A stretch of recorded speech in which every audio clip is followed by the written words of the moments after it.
We in these streets. All right, everybody, what's going on? What's going on, man? Y'all know what it is. Go to 3kingboxing.com for the latest greatest what's going on in the sport of boxing. Also, check us out on Twitter and YouTube. But for right now, this is my man. I'm always joining my man. I like when he's over here with me, man, to help me fish through this bullshit. And y'all know we are always dealing with some bullshit. My man, Prodigy, what's going on, man? Hey, man, who buying that Tevin Farmer shit?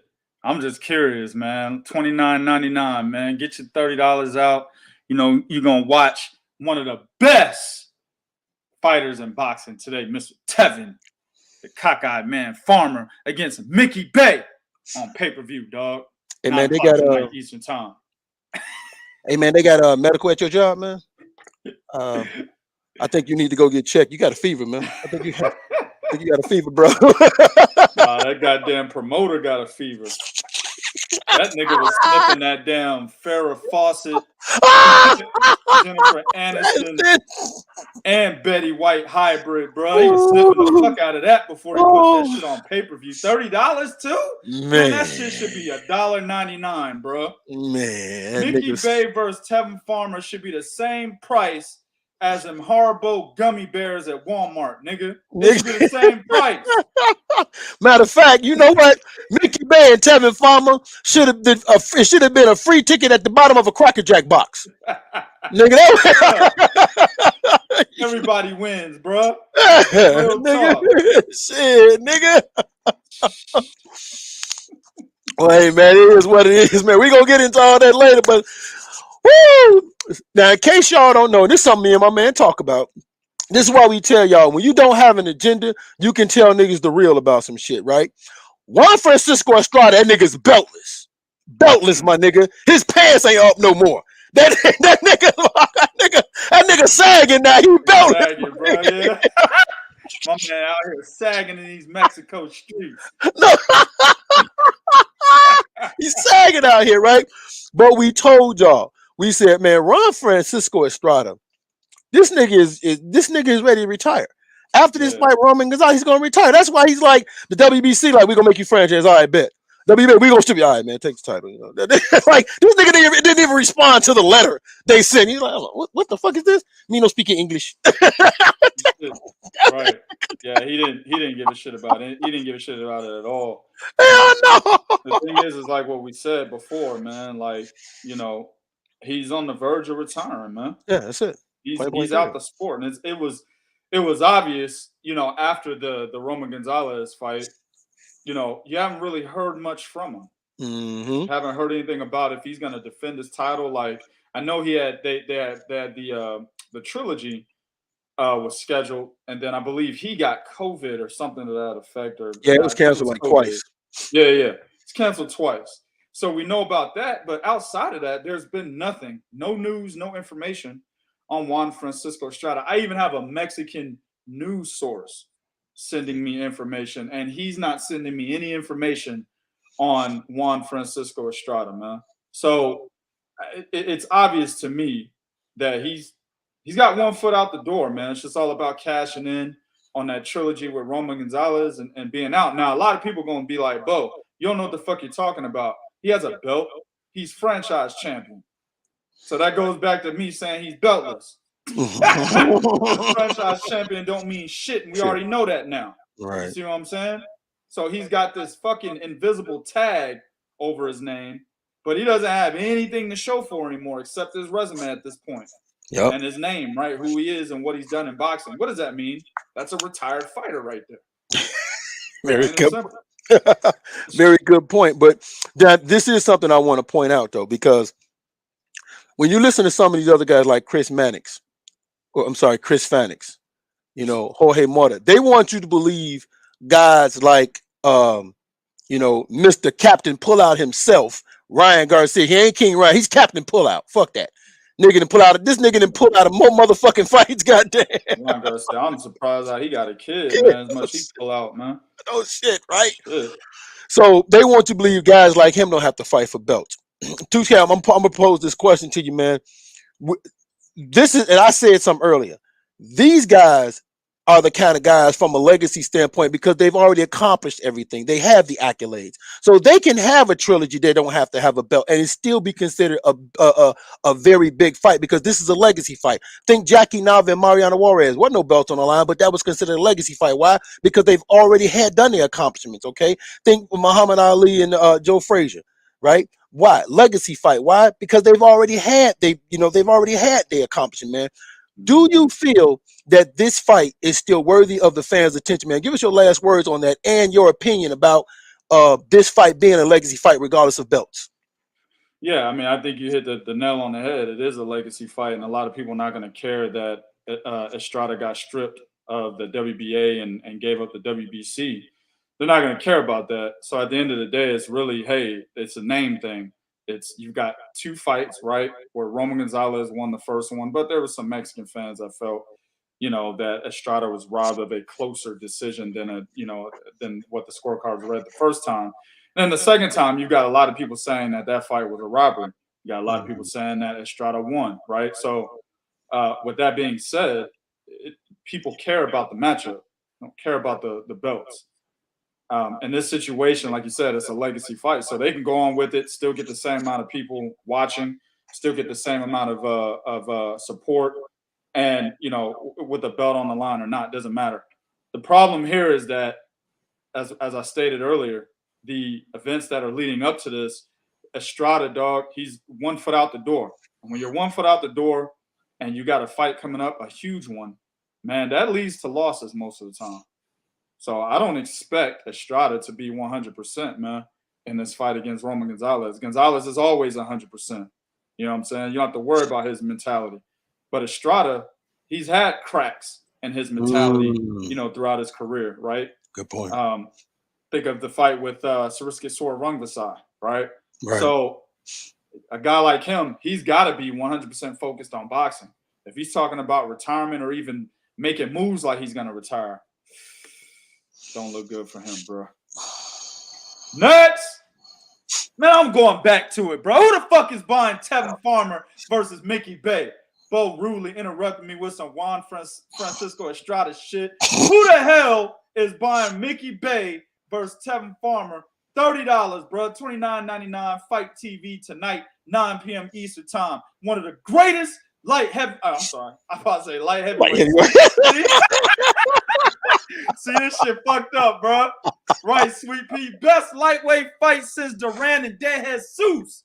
Exactly. Man, look here, bro. Tevin Farmer is one of the greatest lightweights we've seen since Ike Williams, nigga. I'm sorry. Hold on, man. Damn, this nigga here, you fucked me up, man. What the? Hey, dog. What is this? I got the answer for this, bro. Okay. But I want to hear what you got to say, dog. Why is this fight on pay-per-view? Well, if you guys pay attention as we was on this show, it was the same reason, same reason, and it's funny because I tell y'all to watch the show for a reason because everything comes back to what we say previously, right? Everything, it all connects. Like we give y'all stuff because there's things we know we can't say.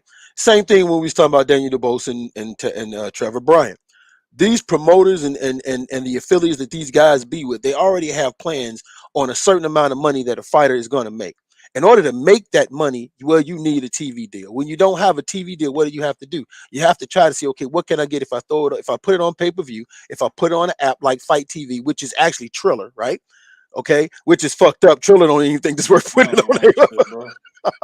And they haven't put nothing out there in a minute, man. I think Regis Prograis might have been the last motherfucker they put out there in terms of a real boxer. I don't remember. It was supposed to be Tio, but Bob Arum had a hand in that. Yeah, right. It was either Regis or Michael Hunter. It was one of the motherfuckers who was the last motherfucker, right? Okay. So they doing that because money has already been paid. Deposits have already been given. So we have to make it a pay-per-view to see what it is we can recoup to get our money back. Right? Hopefully it gets picked up by somebody, lower level TV deal. If not, this is the reason why we have to do a pay-per-view because we have obligations and we have checks that we have to make sure don't bounce if we want to make sure we do this again, man. So that's one of the main reasons why it's on pay-per-view, man. What do you got for the people? So in a nutshell, this is what Bo said for you dumb niggas out there that didn't understand. Tevin Farmer no longer has a deal with DAZN. Mickey Bay, we don't know where this nigga training motherfuckers. Sometimes he fights, sometimes he doesn't. He ain't got no deal. Floyd Mayweather ain't fucking with him like that, right? So ain't no TV deals in place for neither one of these guys. So this fight has to be on pay-per-view so that the return on the investment can be there for the people that are running this fight. And if you look at their banner and you look at all the logos at the bottom, the people affiliated with this fight, I don't know who any of them motherfuckers are, bro. None of them. I'm looking at the logos. I'm like, nope. I don't know none of them cats, bro. I'm just saying, man. So at the end of the day, a lot of people don't understand the business side of boxing, man. They got to put a fight like this on pay-per-view. Tevin Farmer was getting dough with DAZN, man. You see what I'm saying? DAZN bought that nigga a big-ass crib. How do we know he got a big crib? Because when we interviewed the nigga, he was in it. You know what I'm saying? So he didn't get that shit from any outside sources. DAZN got him that money. Y'all know Eddie Hearn be giving niggas money that don't deserve it. Mikey Garcia $7 million to fight fucking what's the boy's name? I forgot his name. Vargas. But yeah. Don't even matter. Vargas. Yeah, whatever. Don't even matter. Forgot his first name. I don't care. Right? Jesse Vargas. Jesse Vargas. $7 million to fight Jesse Vargas, bro. So they're giving away dough, right? They gave away dough to fucking Tevin Farmer. So when a fighter is making that much money, bro, it's hard to tell him, hey, we got to cut your paychecks for about, $900,000. You know what I'm saying? It's hard to do that. So they come to a compromise in negotiations, and that compromise, right, warranted this event being on pay-per-view. Same thing happened with Michael Hunter. Didn't he have a pay-per-view? Michael Hunter had a fucking pay-per-view. He sure did. Right? Now, you guys know Michael Hunter's not pay-per-view worthy, but they got to put it on pay-per-view, right? Because they got to get a return on investment on a guy that's worth more than they can actually afford, man. And that's the situation, bro. So, listen, at the end of the day, who watching the fight, man? Last word, Bo. Let me ask you this real quick. Quick. Tevin Farmer is one of the guys that's he's probably one of the most confident fighters in the sport today, right? Even though he's not really that good, but he's very confident, right? He seems to believe that any win that he gets will put him automatically up there at the top of whatever division he's in. Now, we're talking about lightweight. This is where he is now. Can Tevin Farmer, if he beats Mickey Bay, and I'm expecting him to win that fight, can he be considered a real contender in the lightweight division? Last word. Wow, that's a very good question. At this very current moment right now, I'm going to have to say no because I haven't seen how the man looks. Yeah. The lightweight division is very, very deep. Even when you're looking at the guys who are going to be coming up to the lightweight division, like this Chris Stevenson, pretty soon he's going to lightweight. Matter of fact, if I recall correctly, he said something about going there, right? You still got Vasyl Lomachenko there. Devin Haney is there, right? Richard Comey is there, right? So, no. It's going to be very, very difficult for him to be a force, even when he beat Mickey Bay. And because I haven't seen what he looks like, he's been out the ring for 2 years. He doesn't have the punching power. And I don't know what being out the ring for 2 years have done to you. Listen, a lot of times fighters, when they're out the ring so long, it takes something away from you. Like being out the ring a long time is almost like getting beat up. It takes something away from you, whether it's timing, whether it's footwork, whether it's speed. It takes something away from you that's hard to get back. That's the reason why, like, if he was a guy who I felt was a consistent person in the gym all the time, because he hasn't posted anything. If he was consistently in the gym all the time, if he was consistently getting high-level sparring all the time, okay, then I could be like, he'd probably be all right. Like Floyd Mayweather. Floyd Mayweather could take a year off, come back, but he's in the gym. He's consistently in the gym. He's consistently getting high level of sparring from, back when Spence and Tank and all them boys are there. So he was staying sharp with that. Now, if Floyd Mayweather got in the ring right now with somebody, like Floyd Mayweather get in the ring right now, anybody 147? No, because he's not consistently doing it anymore. He's officially, the niggas fighting Logan Paul at 140 pounds. I mean, 180 pounds and shit. So this nigga's officially retired, right? Floyd's starting to get that pudge neck that motherfuckers get when their ass is retired. So yeah, he is. So because and you said something too. He was already lacking, in my honest opinion, ring IQ, a certain amount of ring IQ. If I was to put it from a scale of 1 to 10, I like Tevin Farmer, but a scale of 1 to 10, Tevin Farmer's a 5 or 6 in my book on ring IQ. That type of guy out of the ring that long, I have to see what you look like when you come back. I have to see how sharp you are when you come back. But because you do lack that punching power, because you've been out the ring that long length of time, it's going to be very hard for him when I look at this lightweight division of him being able to be a force. The only way he can be a force if some of these guys I mentioned leave. But then, like I said, you got those guys at 130 coming in there. Some of these young guys at 130 that's coming up there. That's going to be tough for him, man. All right, next. Chris Eubanks Jr. and Conor Benn are continuing the family rival feud. Now, I do want to point something out. Roles are reversed here, right? Once upon a time, the uptight British, do you have any apple pardon? Used to not like Conor Benn's dad, Nigel Benn. They thought he was too much of a nigga. He's too much of American. He had tattoos and dread. He was too much of a nigga, right? They liked the Chris Eubanks singing. Well, now they actually like Conor Benn with that nigga ID he got going on. It's a different world now, right? That's why. Things have changed, bro. From the late 80s, early 90s, bro. Things have changed. Things have changed, man. They don't like that posh, stuck-up attitude of Chris Eubanks Jr. They don't like that. They like that Conor Benn shit. You know what I'm saying? They like that smoke that joint, talk that nigga shit. Not that Conor Benn do. His daddy whoop his ass. Conor Benn ain't no real motherfucker like no. You know what I'm saying? He getting tattoos and shit. All of that is a facade, bro. Right. You know what I'm saying? That shit's a facade, man. That boy he a rich kid, and he'll tell you he is. Yes, exactly. Right. But the fight is being at a catchweight, and again, we tell y'all watch the show for a reason, because me and my man said, we talked about this. Who benefits from this fight being at 147? Also, keep one thing in mind. You're fined $100,000 for every pound you're overweight. So it ain't like Chris Eubanks can be like, well, fuck it, I'm going to come in at 160. No, you're going to be fined a great deal amount. Who benefits mostly from this? In my honest opinion, if you ask me, I'll say Conor Benn. I'm going to tell y'all why. It's always easier for a fighter to go up and maintain than a fighter coming down and maintain, right? And I know what y'all going to say. Bo is just 3 pounds. Okay, motherfuckers. See, some of you motherfuckers out here that talk that Bo is 3 pounds, you've never tried to lose weight for competition. You just tried to lose weight just to lose weight. Try losing weight for competition, nigga. Okay? Take your ass to the boxing gym right now, work out, try to get down. I guarantee you lose 2 pounds, you're going to be sluggish as fuck because it takes something out of you, away from you, man. Who do you think benefit the most from this fight being at the 157-pound catchweight, 2K? So before they actually announced the fight, and you know, there was back end talks about it, man. I remember I stated to you fellas, man, that the guys at 3kingsboxing.com, I said, depending on where this fight at, depends on who wins. I said, if this fight is closer to 147, then Conor Benn's going to win. If it's closer to 160, then Eubank Jr. is going to win. Fight is closer to 160, but the problem I have now with saying that Eubank Jr. is going to win, or at least has the benefit, is he himself said in the damn press conference today that he's only going to fight at 60% because of the fucking weight. So he's going into this fight saying that I'm not 100%.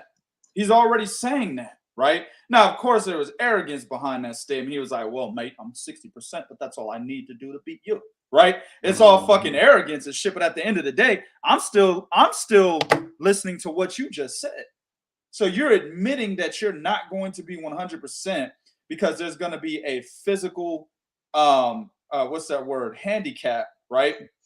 In terms of weight with you fighting Conor Benn at 157, then what the fuck did you agree to that weight for then?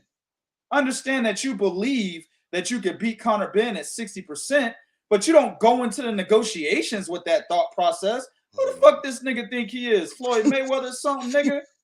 Motherfucker can fight a nigga at 10%. You know Floyd Mayweather wasn't 100% when he came out of retirement and beat the shit out of Juan Manuel Marquez. He wasn't, right? But that's Floyd Mayweather. Nigga, Chris Eubanks Jr. needs to be 150% for every fight that he's in. You know what I'm saying? This nigga ain't that good. This nigga ain't even average, in my opinion. Fuck this nigga talking about only needs 60%. So I'm going to go ahead and side with Conor Benn now. You know what I'm saying? He's got the fucking advantage. And he's sitting there like, dude, you already talking about excuses. No, mate. No, mate. Not saying excuses, mate. I'm just saying. I only need 60% to beat you. You're a great fighter, but I can beat you at 60%. Okay, if that's the fucking case, then you already lost, bro. So Conor Benn, advantage Conor Benn, bro. You know, I'm glad you brought that up because again, you have to watch what you say to niggas like us, Yep. right? And I want to credit my man Prodigy because he's always told me something about myself, which, you know, my man Prodigy be right, but I ain't gonna lie, I hate the nigga when he is, right? Like, I be looking at the phone like, man, I ain't finna tell this nigga he right, man. Fuck that nigga. I ain't finna tell him he right? One thing that y'all gotta understand is you can't say nothing to motherfuckers like us, right? You can't ever say nothing to him. He remember now. Me between 12 and 5, if you say something to me, nigga, I'll never forget.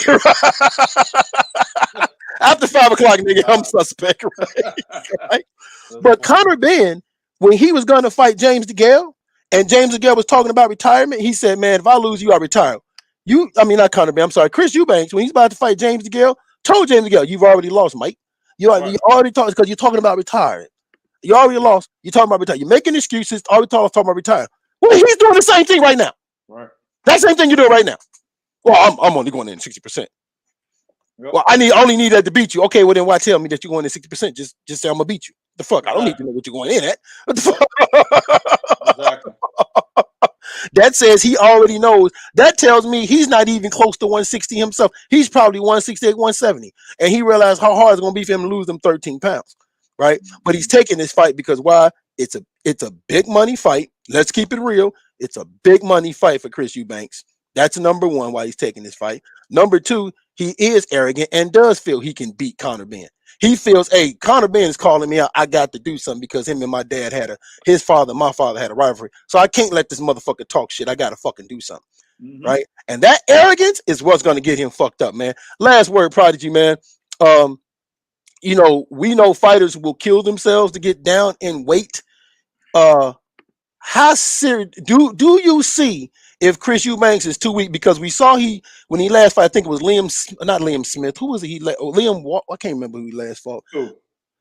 Chris Eubanks Jr. Liam Williams. Liam Williams.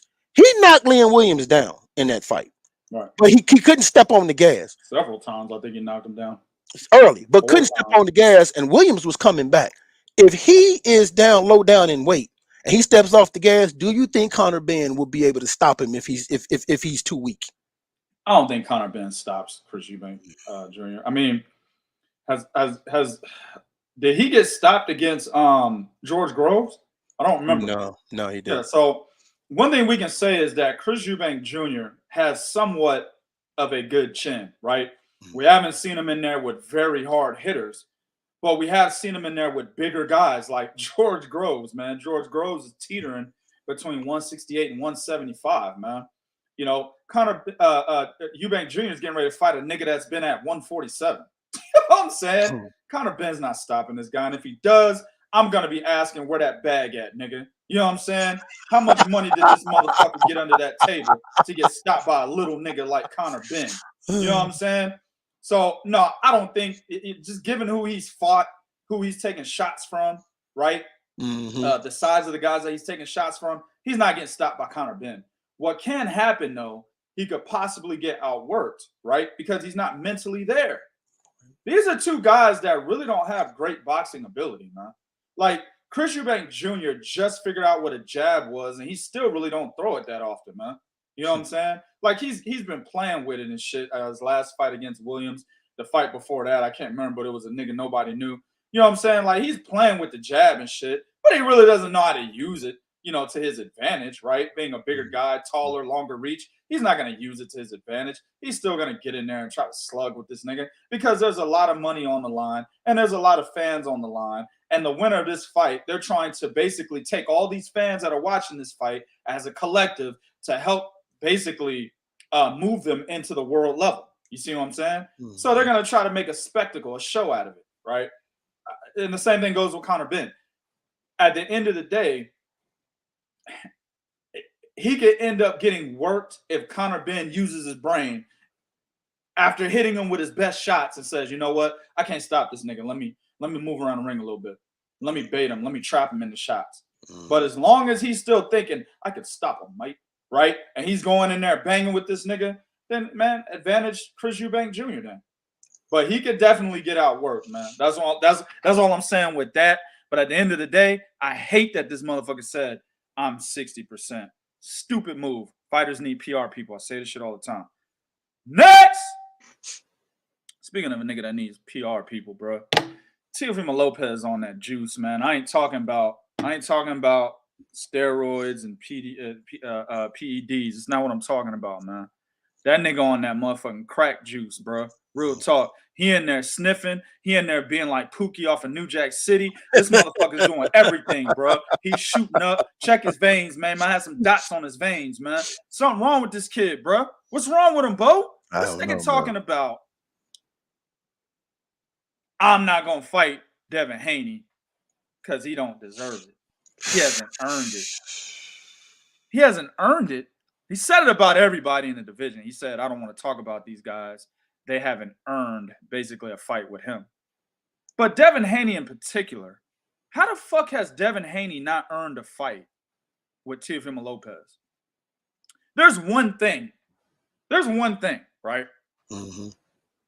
Alone that Devin Haney possesses that earns him a fight. If you even want to say it this way, that earns him a fight with Teo. It's actually the other way around, right?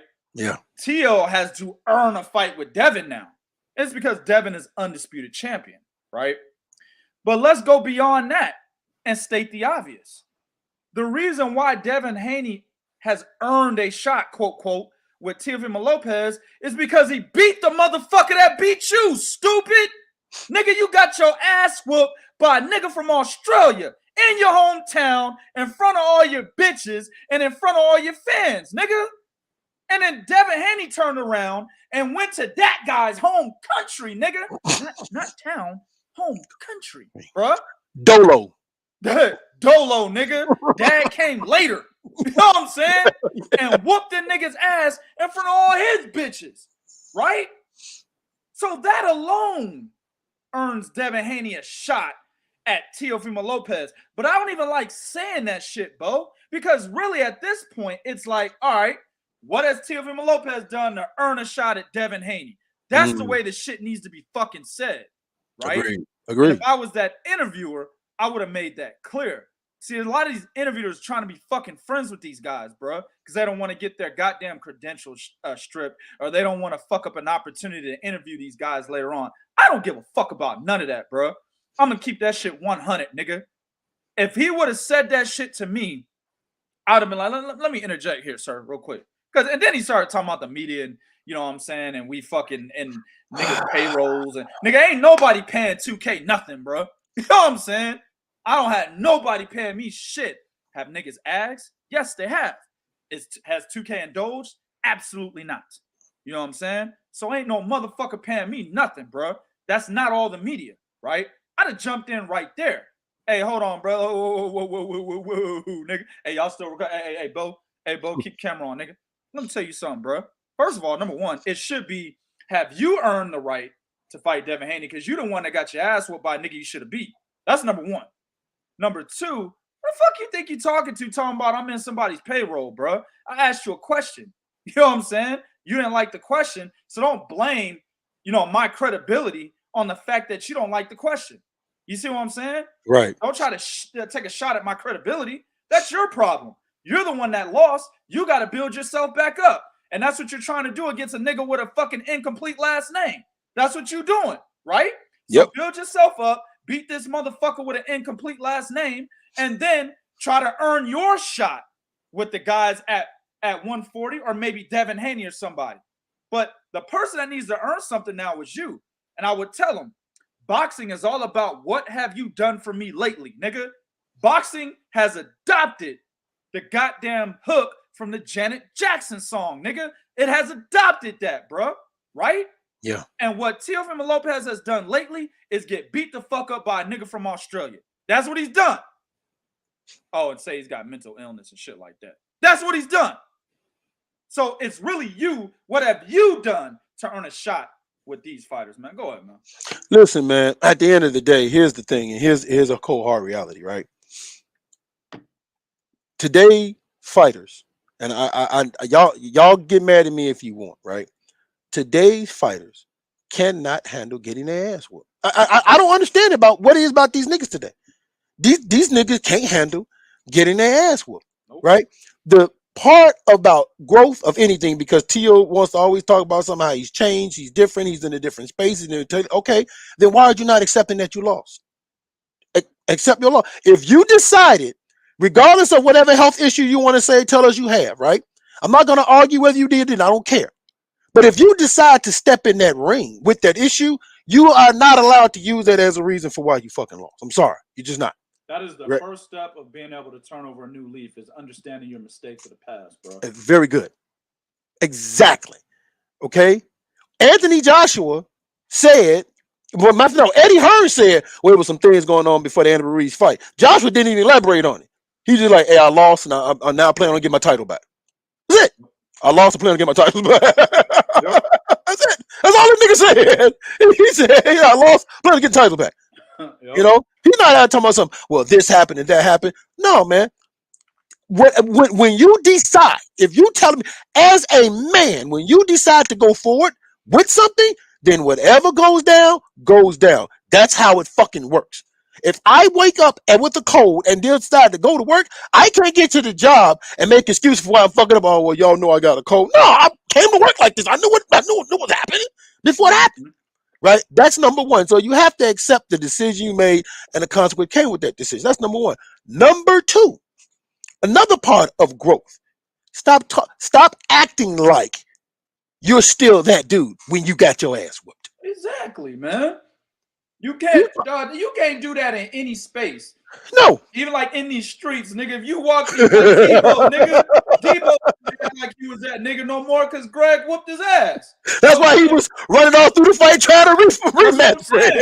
You didn't see Debo riding a bicycle no more jacking niggas, dog. Them days was over because he got his ass whooped by Craig, nigga. So he had to go get his get back from Craig. Then he can go back to robbing niggas, right? Boxing ain't no different. Teofimo Lopez was Deboing niggas at lightweight. Then he got fucked up by Craig. Now what he should have did is went and got his get back from Craig, but instead the nigga said he had mental illness. Exactly. Whatever, man. Exactly, man. So at the end of the motherfucking day, man, and I'm gonna pose a question to you, and you can bring it back to me if you want to. I'm gonna ask you this question, man. When the way Teofimo Lopez is going about it, man, how confident should we be in his ability to actually be effective at lightweight? I mean, at junior lightweight. I mean, junior welterweight. Goddamn, at junior welterweight. Man, look, man. I always tell you guys, man, boxing is 95% mental. And I mean, while we're saying he's delusional outside the ring, maybe he's not inside the ring, right? Him saying that Devin Haney, Ryan Garcia, Tank Davis, those guys have not earned a fight with him. Yeah, that's delusion outside the ring, right? We can make fun of this nigga outside the ring all we want. But when he goes into the ring, two things could happen. Number one, he may be using that as motivation, right? To get back to where he was. Like he truly believes that these dudes are not on his level. So he uses those statements as motivation to get back to where he was. And when he gets in the ring, he completely fucking annihilates Pedro Campa, right? So maybe his delusion outside the ring has nothing to do with how he performs inside the ring, right? Good point. Good point. I can't answer that question because we don't know how he's gonna look. We gotta wait till tomorrow, bro. When we see him fight tomorrow, and this nigga's having trouble with Pedro Campa, right? A guy that's only been outside. I believe he's only been outside of Mexico once before this fight. Yeah. Right. This is his second fight outside of Mexico. Yep. So a guy that pretty much his whole career is in Mexico, right? If he's struggling with that guy, then we know his place at 140 and possibly, Bo, what the rest of his career is going to look like going forward. That's why tomorrow is fucking pivotal. So, I mean, I'll let you have a final word on this, but that's why that shit is pivotal. He needs to have a breakout performance. And let me ask you this. If he doesn't, what should he do next? If he doesn't have a breakout performance, he needs a serious intervention. And he may even need to remove all the toxic things that's around him and surrounding him right now. If that's removing your father, then you may have to remove your father. I'm just gonna keep it real. Because if you go into this fight and you don't have the performance that you need, you go into this fight and I'm with my man Prodigy. If you go to a 12-round decision with this dude, don't give a fuck how tough this dude is. You go to a 12-round decision with a Mexican club fighter, that's a problem. Yeah. Because you've knocked out guys that was better than this guy. Yep. So if you go 12 rounds, that's a problem. And then on top of that, this is why my man said you need PR people. And I'm gonna leave y'all with this. He said, well, all these guys want to be like me. They don't want to, get to it the way I get. They don't want to earn it the way I earn. They don't want to get there. He said, quick success builds ego, where longevity of success builds character. Teofimo, you do realize you only had 15 fights when you was a unified light heavyweight, lightweight champion. You do realize that, right? Like Devin Haney had 20 some odd fights, right? Devin Haney started fighting it with 16, 17 in Mexico. But he's talking about the pathway. He went through Nakatani, Comey, and Loma. Nakatani, Comey, and Loma. Okay, but look at what Devin Haney had to go through just to get to where he was right there for the fights that he won. And then when you got that success, look at what you did with it. So you showed us your character when you got your success, right? When you got your success, you showed us your character. And then on top of that, when you want to say how, all you guys in the media are paid to talk about these guys, excuse me, sir, this is the sport. If we don't talk about it, no one talks about you. Exactly. That's what pisses me off about these fighters, man. That's what pissed me off about the Stephen Fulton interview. Nigga, you're in a sport, right? Mm-hmm. Where things happen, and the media is rightfully going to question you about it, right? Y'all don't remember Stephen Fulton got upset that Bo and who else was on there with you? Jarrell. Bo and Jarrell were asking him if he wanted to rematch Brandon Figueroa. It's like, what are you getting mad about? Everybody's asking me. You should go ask him. No, motherfucker, we asking you, nigga. The fight was a split. Niggas lucky I wasn't on there, bro. The fight is a split decision. That means the fight could have gone either way. Doesn't matter what the fuck you think, nigga. You could have thought you knocked the nigga out, didn't even drop him. It doesn't matter. At the end of the day, it was a split decision. It could have gone either way. So in the eyes of the fans, you got people saying you won. You got people saying Brandon Figueroa won. So both of you niggas get the question. Do you want the fucking rematch, right? Mm-hmm. Teo shouldn't be mad if people are asking him if he's going to fight Devin Haney. Why? Because Teo was the last unified champion at lightweight.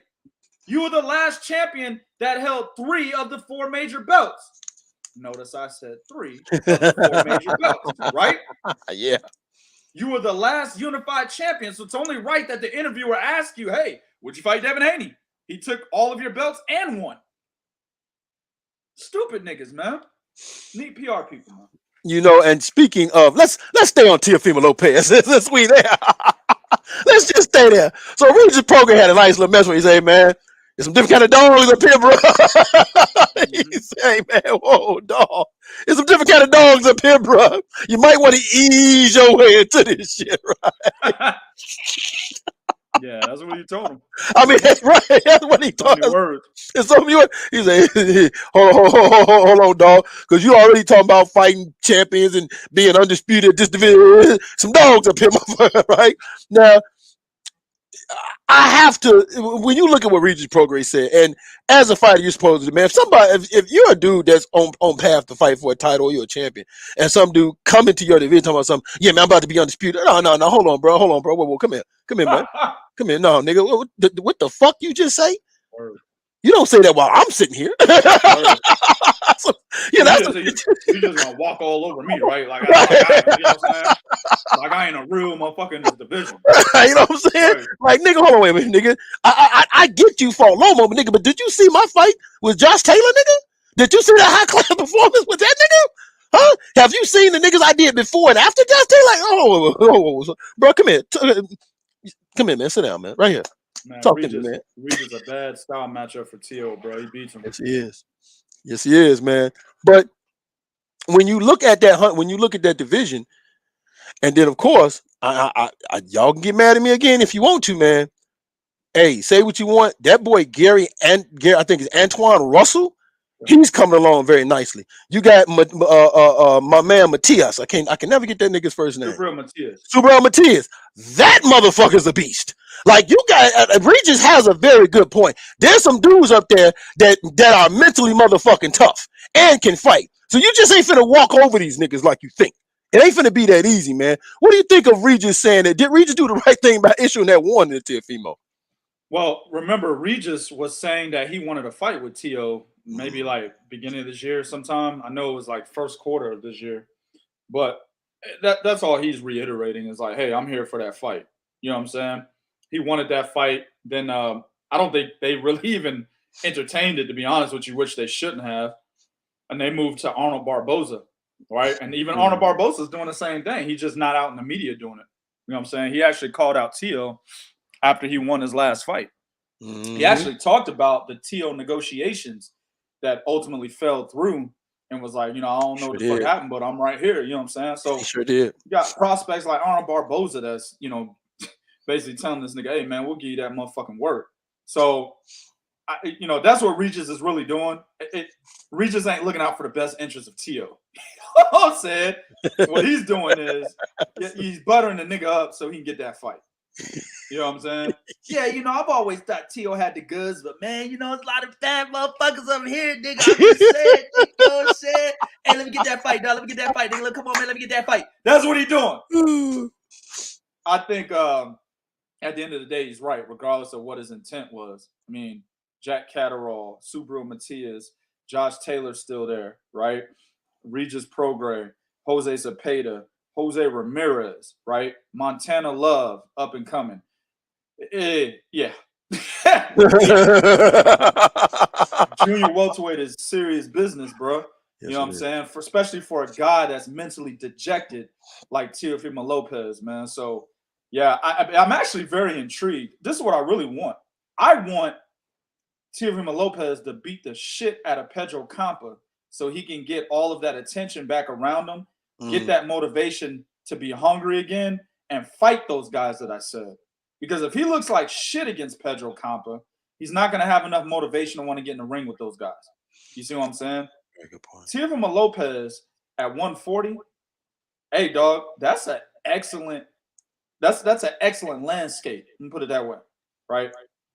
The landscape of the division has increased. No matter how much you feel, how much disdain you have towards Teofimo Lopez, how delusional you think he is, how whack you think he is, whatever. At the end of the day, he's a good fighter, and he actually increases intrigue at 140 with his name in those fucking rankings. That's very true. So I want to see him fight those guys that I just fucking mentioned, bro. But I need him to be 100%, man. Do I got the last word? You got it? Yeah, you got it. Yeah.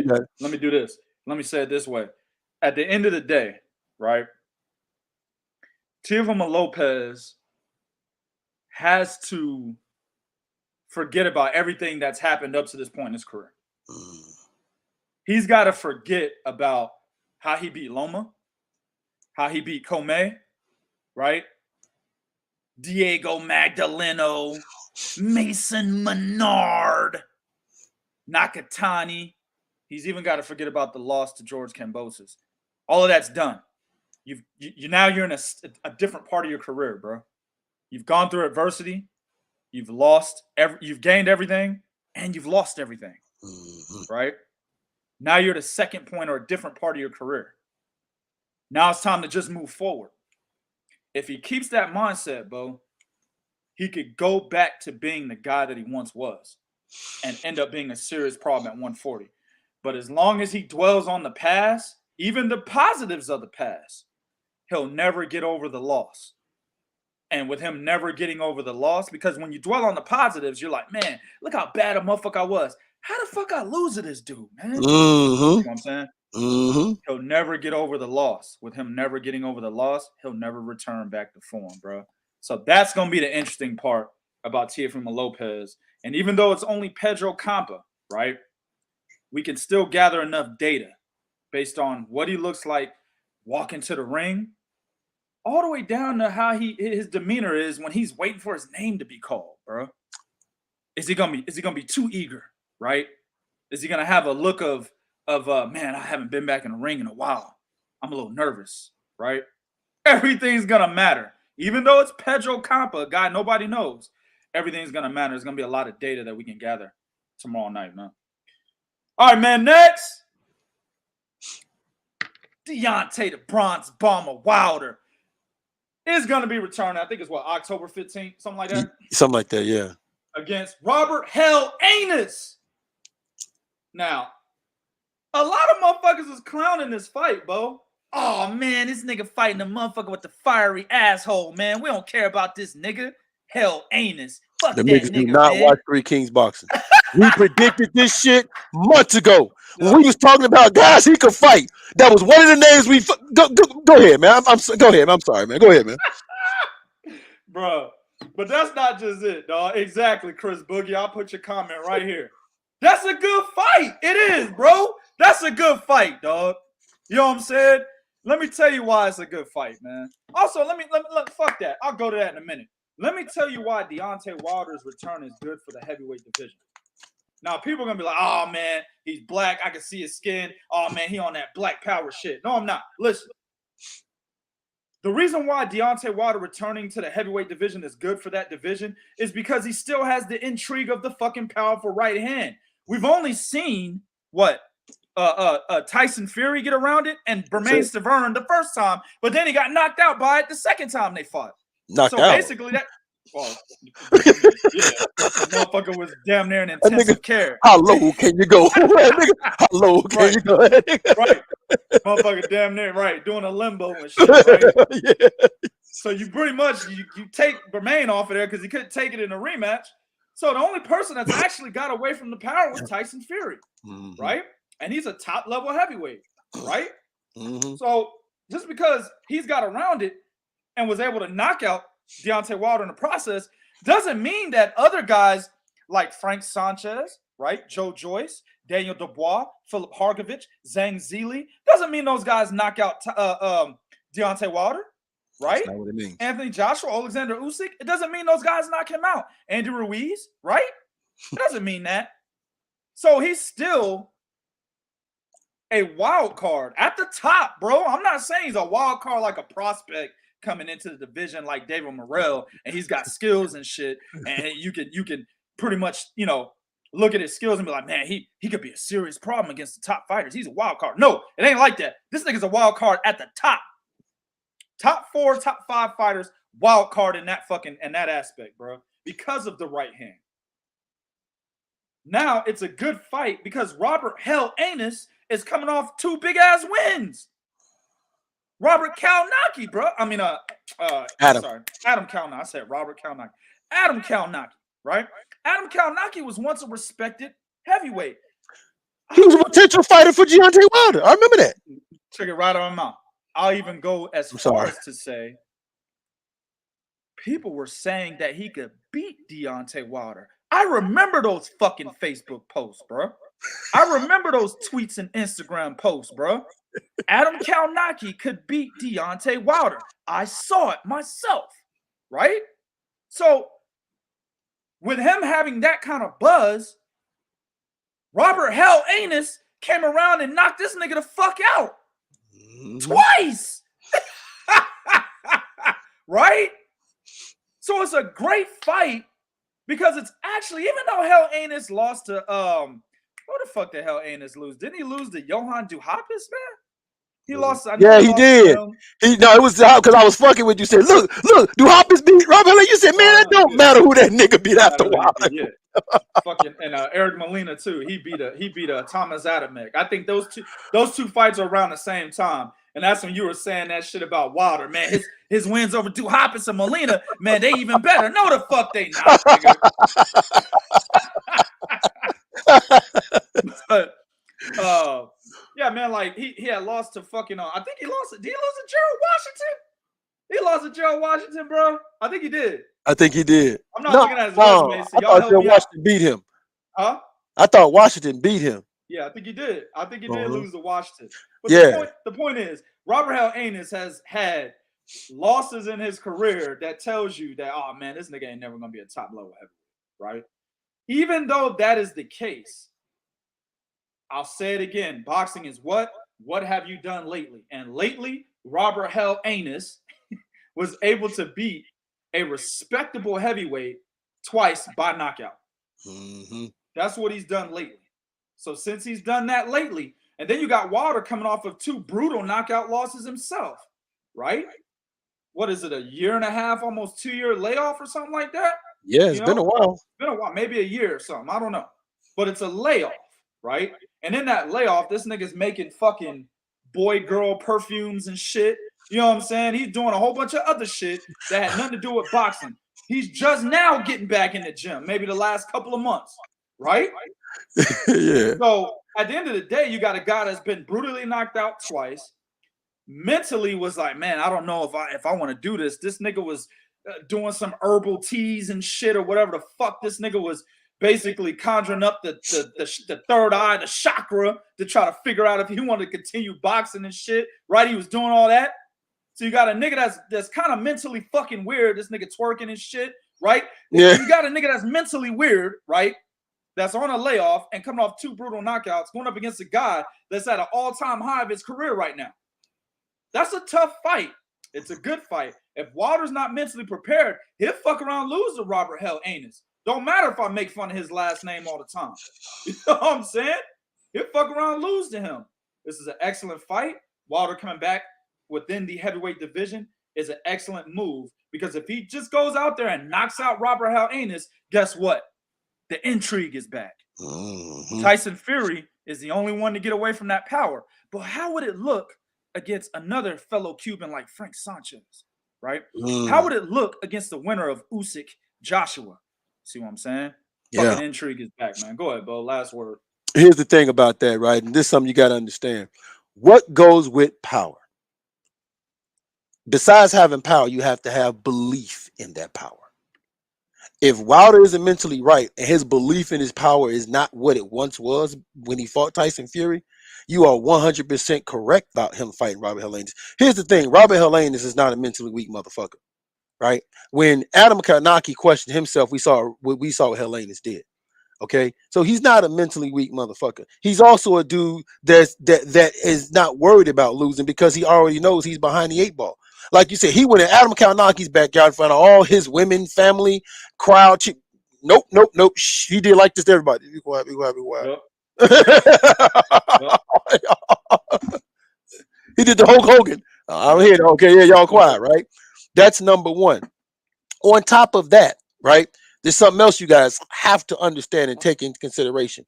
Outside of the intrigue being back, and I agree with you on that intrigue, there are fighters out there that have the ability. You mentioned Frank Sanchez. Well, Frank Sanchez has the ability to nullify the right hand. Why I say that? Because he did it against F.A. Jagba. Absolutely.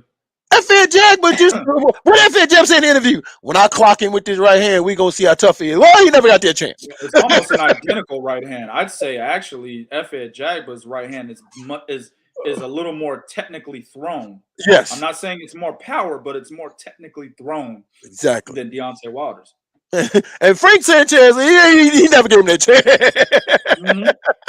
Matter of fact, he hit him when he was down. Talking about hitting me, nigga. Motherfucker on his knees, right? Bitch ass nigga. Trying to hit me, bro. That's fucked up, man.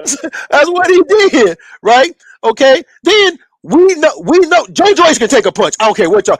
Joe Joyce can take a punch. Oh yeah, bro. That British dude can take a shot. One of the best chins in boxing, bro. Yeah. That British dude can take a shot, right? Yeah. So if Deontay Wilder how effective would his right hand be against Joe Joyce? See, I want to see that. I want to see Wilder's WBC #1, Joe Joyce WBC #2. Let's make that shit happen. Bro. Let's make it happen. I want to see it. And this will really gonna get y'all. I still want to see Wilder and Dillian White. I do too. I want to see that. How would Wilder deal with the rough out tactics that Dillian White can bring to him, like Tyson Fury? Well, hold on, though. If Dillian White fights Daniel Dubois like they're supposed to towards the end of this year, he's gonna get knocked out by Dubois. So here ain't gonna be too much left for him for fucking Wilder, man. Well, then Dubois. I want to see that fight now. I agree. After Dubois, I was like, All right, Dylan, give it up. Well, hey, if Dubois wins, I want to see you against Dubois. Dubois can pop. He can pop. He seriously can pop. So I want to see him against Dubois. So you absolutely right. This is a good fight because if Deontay Wilder is not mentally there, then we told y'all this months ago. If y'all go back and watch the video, you know what? Hey, man, I'm saying this right now. We're keeping these Mondays through Fridays. Tuesdays through Fridays, man. We're keeping them, man. Because I realize now, motherfuckers need serious education out there. This was a name that we had on the short list of guys that he can fight that can test him if he ain't mentally right. Like my man said, he's over there making hermaphrodite perfume and shit. You know, he's over there making, what the hell is he doing? Got a dick and a vagina. Right. He makes some shit like that, bro. Man, I'm trying to tell you that nigga. Man, that nigga. Hey, Wilder suspect, bro. A lot of niggas making music with his brother. And I mean, come on, man. So that type of guy who seemed like he may have 1 foot out the door, that's a hell of a fight with a guy like Robert Lanes when all he has is boxing. So all Robert Lanes has is boxing. That's all he got. Robert Lanes ain't got no tattoo shop. He ain't got no cologne. He ain't got no hair product. All he got is boxing. That's all he got. That's it. So you go against a fighter like that, and you might not be there. One hell of a fight, man. All right, man. Let's move on, man. Tyson Fury. He is retarded. Oh, I'm sorry. My bad. Tyson Fury has retired. Look, man. I'm not gonna play with this. This is a series y'all ever gonna see, Bo. Boycott this nigga. If this nigga comes back, or he says you boycott him, this is bullshit. This is boxing, man. This ain't a comedy club. This ain't no. This is boxing, man. This ain't the WWE. This ain't right. This ain't the WWE. You know, this ain't no sideshow. This is boxing. You got guys that could be fighting for that belt that you're holding up, right? So if he's really retired, relinquish that freaking belt, move on. Now the question remains is, and again, credit my man Prodigy for this right here, is this considered a duck? Because you got Undisputed coming up. This is where I know y'all can get mad at me, and me and my man Prodigy might disagree. Yes, I'm calling it a duck, and I'm gonna tell you why I'm calling it a duck. Tyson Fury has talked about wanting. He always says, "Oh, Anthony Joshua, you big dawson, I'll beat you. Oh, Usyk, I'll beat you too." Okay, well then you need to stick around and do that. I'm sorry. I'm sorry. When you say that, you need to stick around and do that. I need to see you do that. Don't be like Sean Porter telling me how, you know, when he said that about boots. No. You need to stick around. You need to stick around and do that. Okay. If you're saying that you can beat these guys, if you're saying that, that's one more notch on your belt, then you need to stick around and do it. Now, it's of course, everybody, you can make the argument with, there was no contractual stuff going on and all of these things of nature. So, Bo, I can't consider the duck. When you open your mouth, and y'all know me, I've always said this, when you open your mouth about fighting another fighter, I need to see you do that. When you don't do that, I'm going to call that shit a duck.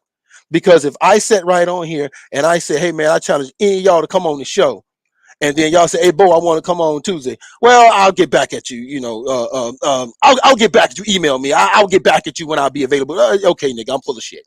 That's what y'all gonna say. All right, Bo, full of shit. Right. Agreed. Then next thing you know, you're gonna look at Three Kings. My name is no longer there. It's a new nigga on the show. Some nigga named Darrison Bland. Right. I'm trying some nigga named Doe Bland, bro. Mo Bland. Who the fuck is this nigga Mo Bland? Maurice Bland? Motherfucker have a prop of me sitting in the chair with my okay. But at the end of the day, Tyson Fury is playing. Listen, man, to a point, it was funny. It was cool. It ain't funny no more, man. Stop. If you're retiring and leave, give up that belt. But 2K, I'm going to pose it to you, man. Do you believe this is the duck on his part if he really is retiring and leaving the sport without going for Undisputed?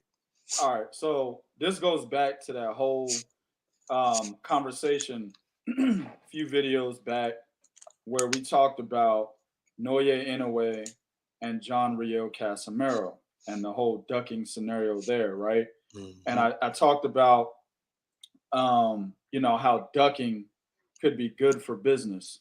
You know what I'm saying?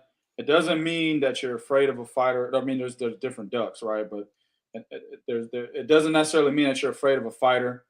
It doesn't mean that you're afraid to fight somebody. but it may be a better business decision to be able to duck somebody, right? There might be something more lucrative if you do end up ducking a particular fighter. In Tyson Fury's case, this is a duck on the other side. And let me tell you why. This isn't a good business decision. Now, it might be a good moral decision. His family might be like, his wife might be like, I fucking had it, Tyson. You've been fighting my whole fucking life. I just want you. I only want you. Maybe she's doing that to him. And he's like, all right, bitch, goddamn, nigga, I'll retire. Maybe that's what he's doing. Right? That's the situation, bro.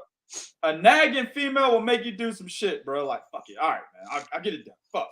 This is true. This is true. So maybe that's the part we don't see.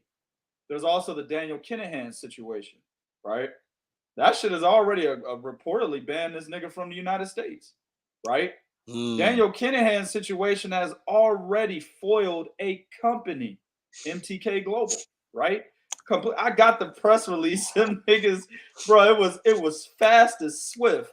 The Kinahan situation came out literally a couple days later. These niggas sent me a press release. We will no longer be doing business. God damn, nigga. Y'all motherfuckers skedaddle quick. Yeah, yep. Right? ESPN took all the scheduled fights down. Hell yeah.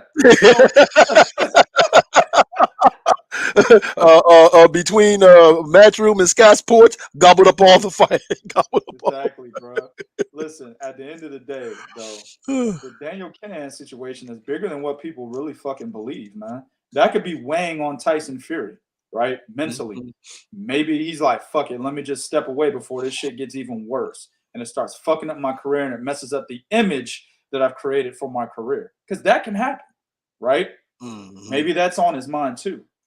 But without confirmation of these things, I've got to say that Tyson Fury, right? And this is speculation. We're in the opinionated section now. Tyson Fury has to be content with only beating Deontay Wilder, Vladimir Klitschko, Derek Chisora, Kevin Johnson, and fucking John McDermott. Because that's all he beat. I don't count Steve Cunningham. He's a fucking cruiserweight. So he must be content with getting the millions upon millions of dollars that he's received fighting literally only two motherfuckers, man. Wilder and Klitschko. And to be quite honest with you, I got the videos to prove it. I've always told y'all that Deontay Wilder was fucking flawed, man. He relies on one thing and one thing only. So to be quite honest with you, looking at Tyson Fury and looking at Deontay Wilder, I'm not thinking that's that big of a fucking win. If I see Tyson Fury beat somebody like Alexander Usyk, yes, that's a big fucking win, bro. Right. I'll even throw Anthony Joshua in there. Why? Because Anthony Joshua is more technical than fucking Deontay Wilder. I've said this shit hundreds of fucking times, bro. I've never really said that Deontay Wilder, that win was a huge win for Tyson Fury. I've never said that. I said that he should win every time. Yeah. That's what I said. Yeah. Every single time. Because he's a much better fighter than Deontay Wilder. So to be quite honest with you, really, the only big fucking win on his resume is Vladimir Klitschko. Deontay Wilder, because at least he had a dominant reign, man. Wilder's a big win because he was a fucking champion at that time. But when you look at the details, right? Wilder had no business in the same ring as somebody with the pedigree of Tyson Fury. And I've always said that shit. I'm not just saying it now. So Tyson Fury, in a nutshell, has not done shit, in my opinion, bro. He beat Vladimir Klitschko. He got the belt from Deontay Wilder. That's it. So I think mentality-wise, Fury knows this. Why else would you retire 1 week away from the result of a fucking unification in your division where everybody knows the next fight is for undisputed against you. Why would you retire? It makes no fucking sense, Bo. Unless we bring in Daniel Kinahan and the nagging wife theories, right? But again, we don't know if that's the situation. So taking those off the table, it makes absolutely no sense. What does make sense to me, though, is that Fury's like, you know what? Look at all the money I made. I'm retiring as champion. I'm retiring on top. Why risk my image that I've built coming back from being a cokehead, a fat-ass overweight motherfucker, right, to beating the guy that people thought was the boogeyman because his right hand was concussing guys? I beat him not only once, but twice, arguably 3 times. Why would I destroy that image by putting that on the line against someone like Alexander Usyk? Because that's who's going to win next Saturday, is Alexander Usyk, right? Why would I put that on the line? Let me tell you something, man. Alexander Usyk has always said that Tyson Fury was scared of him. Yeah. Usyk has said this shit numerous times. Yes. I believe that to be true. If Tyson Fury retires, one fight away from competing for the most coveted accolade that you could get in the sport of boxing. One fight away, Bo, from possibly being the next undisputed champion since Lennox Lewis. If he really retires, one fight away from that, he's afraid. He's afraid, Bo. And he's content with the money that he's gained in this sport, not putting in the work that other fighters have put in that don't get nearly as much money as he's seen, right? Yeah. But at the end of the day, he's like, fuck it. Let me get up out of here, man. No need to risk that. He's afraid, bro. Now, let me break this down because some of y'all look at that. Oh, Tyson Fury. Why would he fear Usyk? He fought Deontay Wilder. No. You guys got to remember, my man, we talk on 3-dimensional level. He's not saying he's scared to fight Usyk. He's saying that he's scared to put what he has gotten so far at risk. That's what he's afraid of. He's afraid of losing what he has gotten. The fame. Remember, Tyson Fury was not very well liked when he beat Vladimir Klitschko. It was not well received. Matter of fact, Anthony Joshua, who was a prospect coming up, was doing pay-per-views while Tyson Fury was still over there, like, oh boy, selling with the cheeseburgers. He's talking, watch me fight. I got belts. Right. Okay. All right. His popularity did not come back until he fought Deontay Wilder. So that's what my man. The popularity, the money he made, he'll even tell you, well, I've held all 4 belts. He's never been undisputed, but he tries to talk as if in his mind, I've been undisputed. Why? Because I've held all 4 belts. And that goes back to what I'm saying about him being content. Exactly. He's content. And that's what my man is talking about. He said he's afraid. He's not saying he's scared to fight. He said he's scared to put that at risk. Well, here's the deal. And I've already mentioned this before. I don't believe any fighter. I mean, I'm a fighter myself. Bo was a fighter, right? We weren't afraid. Like in the amateurs, a lot of times you don't even know who you're going to fight until the week of the fight.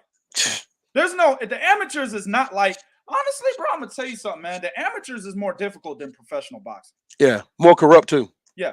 Oh, hell yeah. People I've seen people on Facebook, right? You see like, Joe and Eddie getting into a fucking argument over boxing, and one guy says, you don't know shit about boxing. The other guy's like, I do know boxing. Man, I was an amateur, for 5 years. And then the other guy comes back, amateur, right? Never went pro. You're nobody. Actually, he is a somebody. Mm-hmm. If he was really, truly an amateur and he stayed in the amateur ranks that long, bruh, amateur boxing is much more difficult than professional boxing. Yep. Because everybody's trying to make a name for themselves, bruh. And there's so many fucking tournaments, bruh. Like when a nigga becomes state champion, that is a major accolade. Oh. Let alone national fucking Golden Glove champion, and let alone a fucking Olympic medalist. Not even just gold, nigga, just bronze. You know what I'm saying? Regionals. Yeah. Oh my This tournament's all God. the state, regional, fucking district, niggas. It's everywhere. You know what I'm saying? And some of these motherfuckers ain't no joke. No. So amateur boxing, quite honestly, is much more difficult than professional boxing, bro. Not to mention you can't prepare for who you fight for, because sometimes, like you said, you don't know until the week of. Yeah. You can't even prepare for this guy. You don't know. Yeah. You'll listen, man, it'll be Wednesday. You got to fight on Saturday. Thursday, you find out a nigga pulled out. Friday, you got no opponent. That's happened before. That's happened before. That's happened before, exactly, bro. Yeah. So at the end of the day, bro, when we talk and we're saying, yeah, we were in the amateurs and shit, nigga, that should be respected. Anybody that says they were amateur fighters and it's true, that needs to be respected. You see what I'm saying? So as a fighter, I've never been afraid to get in a ring with anybody, right?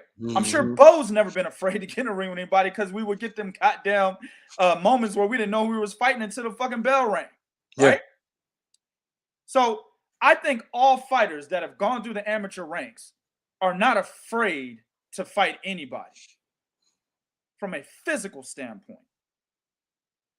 But from a standpoint of looking at their careers, weighing what a loss could do to their image, weighing what a loss could do to their money, that's where the fear comes in. I don't believe Keith Thurman was afraid of Errol Spence physically. Right. I believe Keith Thurman was afraid of losing his unified status, right? And his status at the top of the division to a guy on the come up. That's what he was afraid of. See what I'm saying? I believe Tyson Fury is afraid of losing the image that he's built beating Deontay Wilder to fucking Alexander Usyk or Anthony Joshua. I believe he's much more weary of losing his image to fucking Usyk, because Usyk is really a cruiserweight that moved up. Now, he has fought at heavyweight as a pro before fighting Clarence Weatherspoon, you know what I'm saying? Yeah. And he was actually a super heavyweight contender in the amateurs, right? So he's been this big before. But with him spending so much time at cruiserweight and becoming a cruiserweight champion and then ultimately cruiserweight undisputed champion, he's classified now as a cruiserweight. Right. Plus because of his height, right? He's classified as a cruiserweight. And the size of Tyson Fury, he's like, man, he's just a little cruiserweight. I'm not about to lose to him. All the cruiserweights I beat, Suffer Safari, Steve Cunningham, I can't turn around and lose to another cruiserweight. Fuck that. I already got knocked down by one. You see, that shit never lived down. Motherfuckers still talk about Steve Cunningham knocking down Tyson Fury. Matter of fact, I remember niggas before the first Wilder fight were picking Deontay Wilder off of that alone. Yeah. They were like, oh man, Tyson Fury ain't got no chin. He got knocked down by Steve Cunningham. Yep. They were picking Wilder off of that alone, dog. So he ain't trying to go back to that cruiserweight nightmare, nigga, because it'd be worse if he loses to the guy. I'm trying to tell you, bro, he's afraid to lose the image he's built from beating what people thought was a boogeyman in Deontay Wilder. I'm glad you didn't take one point I was going to say is he don't want to go back to them days when he punched his own self in the face with the hook. He don't want to go back to that. He don't want to relive that. He don't want to relive that moment, man. Hey, I got to propose something to you. It wasn't on the docket, and please forgive me. It just hit me in my head. Yeah. Gennady Golovkin is up here talking about something that Canelo used the judges like toilet. I mean, I took that off for a reason. I know. I don't even want to talk about that. Why? Why are we talking about that? Why? That is a known fact. We already know this. What are we talking about? I'm surprised. Listen, they almost robbed Dimitri Bivol. Bivol beat the shit out of this nigga, man. I'm like, wait a minute, why are you complaining about this shit now, man? Who cares? Anyway, nah, you can have that yourself, nigga. I'll sit back on mute. Fucking with that topic, man. Shit's stupid, bro. At this point, really, Golovkin, dog, the way he fights, even if he loses by decision, it'll probably be warranted, nigga. Like, I'll be like, yeah, you did lose, motherfucker. Judges weren't paid off this time. They don't need to pay him off now. You're an old motherfucker with a bald spot. They don't need to pay motherfuckers off no more for you. They about to save some money. Exactly. Canelo ain't fucking with Oscar no more. Oscar used to front that money. Now Canelo's doing it himself. Like, man, I ain't gotta pay for these judges, not for this old motherfucker. Shit, man. All right, man. All right, man. We want to listen. I want to thank all you guys for being here, man. As always, man, go to 3kingsboxing.com. Great appreciate everybody that makes this thing go, man. My man Red, my man Prodigy, Big Cool, Michael Wilson Jr., and of course Bakari Simpson, man. Thank all you guys over there, man, for making this go. Appreciate all you guys for supporting this, man. We will be back next Tuesday, and as always, man, Prodigy, man, take us out. Yo, man, go to 3kingsboxing.com for your source of pure and adulterated boxing information. Hit us up on Twitter at 3kingsboxing, Instagram at 3kingsboxing, right here on Facebook.com/3kingsboxing, man. Appreciate everybody in the chat. Appreciate the cats. I got a couple cats that donated in the PayPal. Definitely appreciate that. You know what I'm saying? This podcast or this show every Tuesday and Friday, man, 4:30 Eastern time, 3:30 Central. That's 1:30 Pacific for you late behind niggas. You know what I'm saying? These motherfuckers 2 hours behind, bro. Who the fuck they think they is, nigga? Life is fast, bro. Hurry up. You know what I'm saying? Life is fast, nigga. Hurry the fuck up. But yeah, we're going to do that Tuesday, Friday, you know what I'm saying? Also, go to Prodigy of Boxing Talk, the YouTube channel.